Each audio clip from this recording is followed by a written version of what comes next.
Hiya children, it's Mrs. Lee here. It's assembly number, can you count? That's right, 7, and it's the week beginning the 24th of February. How are you? I hope that you are okay. Me? Oh, thank you for asking, that's so kind. I'm okay too. Have you had a really lovely half term? Gosh, that was a long time, wasn't it? Do you remember I said I would see you in, I think it was 11 sleeps? So 10 and a 1, 11 sleeps. Gosh, it's flown. Happens when you're having fun, doesn't it? So I know this week's going to fly too, because we're going to have lots and lots of fun over the next couple of weeks before Easter. We've got 6 weeks together. Anyway, come with me. Let's do the routine. What's the time, Mr. Wall? Well, I can see that the long hand, which is called the... Can you remember? That's right, it's called the minute hand. It's on the 3, and we say that is, can you remember? That's right, it's quarter past. And the short hand, the hour hand, is just slightly past the 2. So we put it all together and we say, that's right, it's quarter past 2. Fabulous. Now, we are still in February, so we are still speaking Italian to each other. So who can remember? That's right, it's ciao. Say to the person next to you, ciao. Say to the person behind you, ciao. Brilliant. It's a way of saying hello in Italian. Oh, Makaton sign. Obviously it's changed because we change it weekly. It's what we've done before. It links to our golden rules. Work, work. You're going to need 2 hands. You're going to make a soaring motion. So 2 hands, work. Work. Can you sign work? Work. Now, why does Mrs. Lee want us to think about work? Well, I want you to add an adjective to it, and I want you to add the word hard. I want you to work hard. Here is our assemblies. We're going to be thinking about the golden rules over the next 6 weeks. We might think about Ramadan. It might come up in some of your RE work that you're doing. And I might chat to you today about Women's History Month. Now, both Ramadan, which is a Muslim festival coming up, and Women's History Month, which is all over the world, are happening on the 1st. Does anybody know what month it will be? We're in February now. That's right, it will be March. It's happening very, very soon. So I put out lots of books on display all about women, great women who have changed the world. And this is the one I'm going to look at in a moment. This story here, though, is about a lady who lived in America, and she had lots and lots of different ideas, and she thought in pictures. She found it quite difficult to communicate. This one, oh, Mrs. Smith would love this book. This one is about women who have been in space. In space. Imagine that, girls. Fancy going into space? Well, these ladies did. This lady is a really important lady, girls. Her name is Emmeline Pankhurst. If you don't know about her, you need to, because she's the lady that helped you to be able to vote. You might not be able to do it now, but I know that we've been talking about in our British values, democracy. Do you remember when we had to vote for the school council? Would it have been okay if just the boys could have voted and the girls had to stay stumm? No, that wouldn't have been fair. Well, this lady, she thought it wasn't fair that lots of women and girls were not allowed to do the same things as boys. So she decided to do something about it. Lots and lots of lovely pictures in this book to have a little look at of really strong girls. Girls all over the world who are doing different things to help their country, to help themselves. Things that you might think that you can't do, even with different disabilities in there as well. Really, really lovely book. Have a little look at that one. So as Mrs. Lee said, I'm going to read this one to you because we're coming up to Science Week soon as well. Now, Mrs. Saby loves a bit of science, okay? So she's going to be really happy that I've chosen in this book to read this one. I really love the colour, green. Can you see? I don't know if you can see this lady. This is her name. Her name is Marie Curie. Now, Marie Curie was curious, and that's one of the things we want you to be. We want you to be confident. We want you to be curious. And we want you to be able to communicate. So how do we communicate? Well, we can talk, can't we? We do the Makaton signs, can't we, as well? We can write. We can you think of any more? Just turn to the person next to you and think about other ways that we can communicate. I was thinking we can draw, can't we?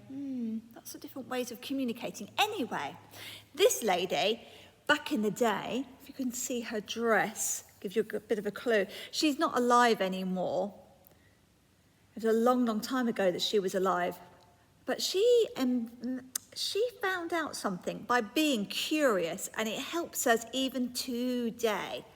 So her name is Marie Curie. And she had lots and lots of questions, children, about science. Lots of, why does that happen? What happens next? When I do this? Ooh, lots and lots of different questions. She came from a poor family, children. Actually, she came from Poland. Ooh, how many of you know somebody who comes from Poland? That's right, we've got lots of families from Poland in our school. Now, Marie Curie came from Poland. Her family were quite poor. She had to save lots and lots of money, and she struggled at first to do anything with her studies. Because back in the day, a bit like when our friend Emmeline Pankhurst was alive, girls, I'm afraid, you couldn't go to school. It was the boys that could go to school and the girls had to stay at home. Good thing or not a good thing? That's what I think, not a good thing. Anyway, she saved and struggled and she wanted to study science, and she went to another country called France, and she went to the capital city. Does anybody know? That's right, it's Paris. She went to Paris and she went to university, and she dedicated her life to finding out the answers for serious illnesses. So she knew that lots of people were dying from something, and they got very, very poorly, very, very sick, and she didn't like that, and she wanted to do something about it.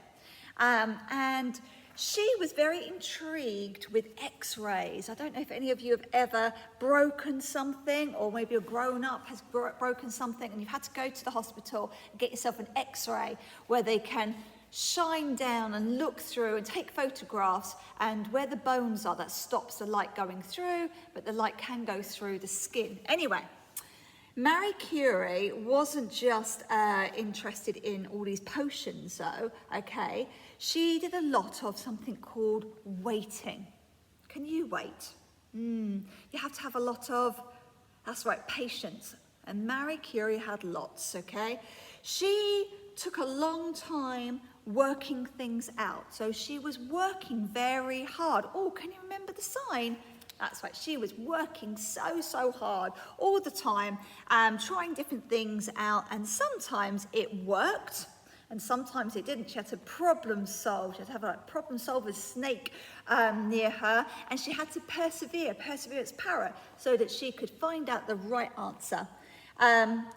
And it paid off. She actually discovered 2 new elements. Now, elements are like metals and minerals, liquids and gases that the world is made up of, okay? And she discovered them and called them, if you can read that word, polonium and radium. Now, they both glow and they give off a strange invisible radiation. You can't see the radiation. Radiation is quite dangerous. Now, she didn't know this at the time, but she knew with little bits of it, it will help people. But if you have a lot of it, or if you're exposed to it a lot, it will make you poorly. Now, if you've ever had an X-ray, you will know.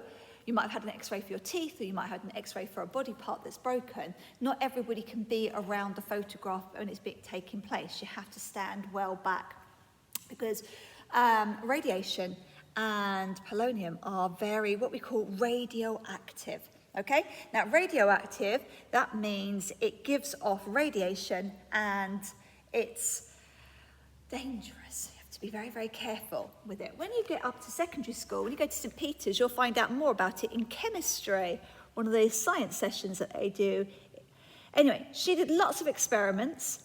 And she found out that if you use just tiny bits of the radium, that you can actually help people who have cancer.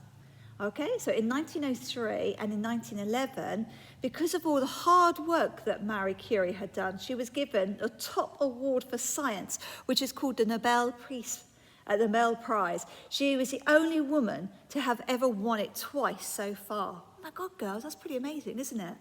All right, now, see this picture here.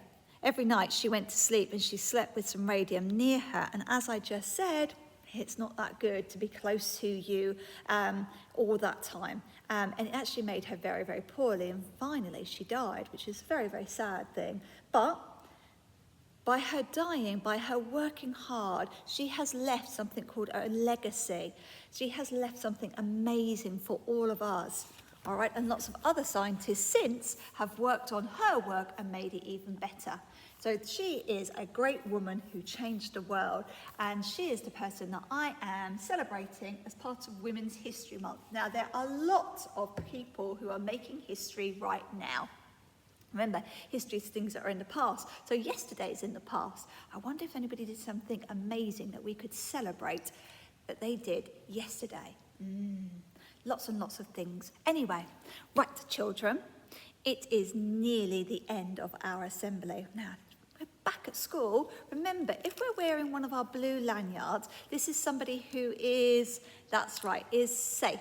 Somebody who will look after us and make sure that at Hertford, when we're around school, they are the people to be around. Now, if you see somebody who has a different coloured lanyard on, say it's red, can you point to something red in the classroom?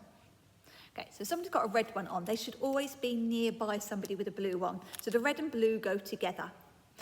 If they have a yellow one on, can you spy any yellow? In the hall, I can see a yellow bench. If you see somebody with a yellow one, they're okay too. They just are somebody who is linked to our school. Maybe they are a governor. All right, so blue ones are the good ones, the cool ones, okay? All right then, children. We're probably going to see lots of people walking around with different coloured lanyards on soon in our school and in the playground. Oh, thinking about playground, Opal. Lots and lots of different things for us to play outside, isn't there? I'm looking right now to see who I'm going to give the Golden Welly certificate to. Is it going to be to you? Oh, I hope so. Remember, the golden rules are going to help us, aren't they, when we are outside so that everybody is happy and safe. Right, there are 7 golden rules. We've just talked about the working hard one, haven't we? I hope that you are going to try to be like, can you remember the lady's name? That's right. It's on the green page, isn't it, in here? Marie Curie. I hope that you are going to work hard and you're going to persevere and you're going to problem solve like her. And maybe you will be somebody that we will remember in history. Okay, right, we're going to finish off with our school prayer. Now I'm going to do it slowly because I've been told off, all right? So ready? We're going to do it slowly together. Help me to do the things I should, to be to others kind and good, in all my work and all my play, to grow more loving every day. Amen.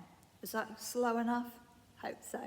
Right, have a lovely, lovely week, children, and I'm hoping to spy you with my eyes outside on the playground to give you a number in a box. Could it be you?